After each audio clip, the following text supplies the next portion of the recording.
आज मैं सुनाने जा रही हूँ काले जादू की एक ऐसी कहानी जिसने आलोक की जिंदगी बदल दी। हमारा नया घर मुंबई के उस पॉश इलाकों में इतनी कम कीमत पर मिल जाएगा, मैंने कभी नहीं सोचा था।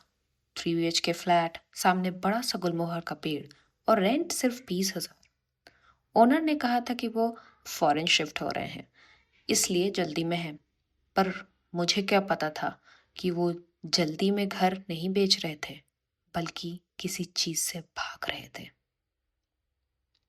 शिफ्ट होने के ठीक तीसरे दिन नेहा, मेरी पत्नी, रसोई में चाय बना रही थी। अचानक उसने चीख मारी और मैं दौड़ कर गया। आलोक, आलोक, वो सिंक के नीचे देखो क्या रखा है यार। मैंने देखा तो वहां एक काले कपड़े में लिपटा हुआ एक छोटा सा मिट्टी का घड़ा था। उस पर लाल सिंदूर से एक अजीब सा निशान बना था और चारों तरफ कटे हुए बाल बिखरे थे। मैंने हंसकर कहा, अरे यार नेहा, पुराने किराएदार कुछ टोटका छोड़ गए लग रहा। तुम भी ना अंधविश्वासी हो। मैंने उसे उठाया और बाहर कचरे के डिब्बे में फेंक दिया। और वही मेरी जिंदगी की सबसे बड़ी गलती थी, क्योंकि तंत्र शास्त्र कहते हैं जो चीज खुद चलकर घर में आए उसे तो फिर भी रोका जा सकता है, मगर जिसे आप अपने हाथों से छू लें वो आपकी आत्मा से जुड़ जाता है। उस रात से घर का माहौल बदल गया। मई की भीषण गर्मी में भी हमारे बेडरूम का तापमान अचानक इतना गिर जाता था कि हड्डियां कांपने लगती थीं। और उससे भी अजीब चीज थी वो महक, सड़े हुए गेंदे के फूलों की और कपूर की मिली जुली महक, जो हर रात ठीक 12 बजे हवा में तैरने लगती थी। एक रात मेरी आंख खुली। रात के करीब 2 बज रहे थे। नेहा मेरे बगल में सो रही थी, पर तभी मुझे लगा कि ड्रेसिंग टेबल के आईने में कुछ चमक सा रहा है। मैंने आंखें फाड़ कर देखा। आईने के अंदर नेहा का अक्स खड़ा था। हाँ, नेहा जो मेरे बगल में अभी भी सोई हुई थी, लेकिन आईने के अंदर उसकी परछाई खड़ी होकर मुझे घूरती जा रही थी। उस परछाई की आंखें एकदम सफेद थीं और उसके होठों पर एक भयानक शैतानी मुस्कान।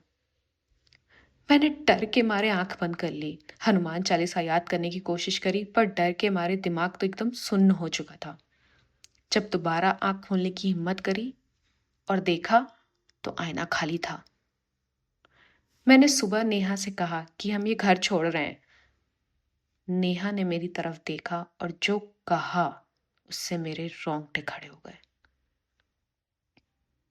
क्यों आलोक? मुझे तो यह घर बहुत पसंद है। अब तो हम यहीं हमेशा रहेंगे, हमेशा। उसकी आवाज, वो नेहा की आवाज नहीं थी। वो भारी थी, जैसे एक ही समय में दो लोग बोल रहे हो।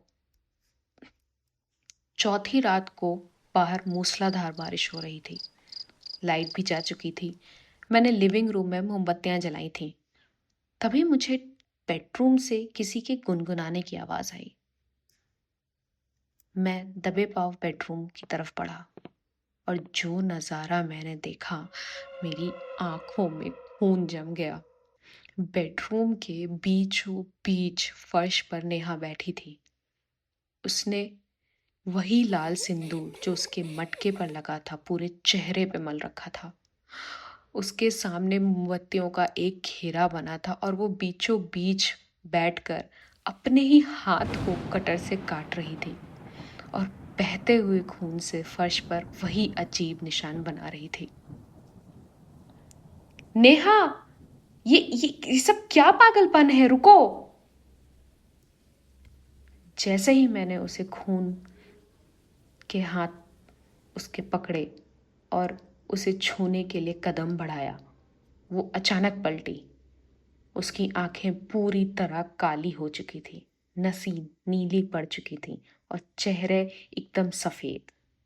वो इंसान की तरह नहीं बल्कि किसी जानवर की तरह हाथों के बल पर पीछे की तरफ झुकी और सीधा दीवार पर मकड़ी की तरह चल गई। वाह, तुम्हारी नेहा नहीं है आलोक, वो तो कब की चली गई। इस घर की मिट्टी को बलि चाहिए थी। पहली बार उसने अपनी बेटी को छोड़ा था और अब इस बार उसने तुम्हें भेजा है। अंधेरा बिल्कुल घना था। मुझे सिर्फ नेहा के हंसने की आवाज़ आ रही थी और दीवार पर उसके रेंगने की आवाज़ आ रही थी। मैंने जेब से तुरंत मोबाइल निकाला और उसकी फ्लैशलाइट ऑन करी। सामने कोई नहीं था, दीवार खाली थी। तभी ठीक मेरे पीछे मेरी गर्दन पर किसी ने ठंडी सांस छोड़ी। मैंने कांपते हुए हाथ से फोन का कैमरा घुमाया और फ्रंट कैमरे में देखा। मेरे पीछे नेहा खड़ी थी। उसका मुंह पूरा खुला था, जैसे कि वो मुझे खा जाएगी। मगर ठीक उसी पल मेरे फोन की स्क्रीन पर एक मैसेज आया। मैसेज नेहा का था और उसमें लिखा था, आलो, मैं कल सुबह की ट्रेन से मुंबई आ रही हूँ। अगर नेहा 2 दिन से घर पर ही नहीं थी तो मेरे साथ इस घर में कौन रह रहा था।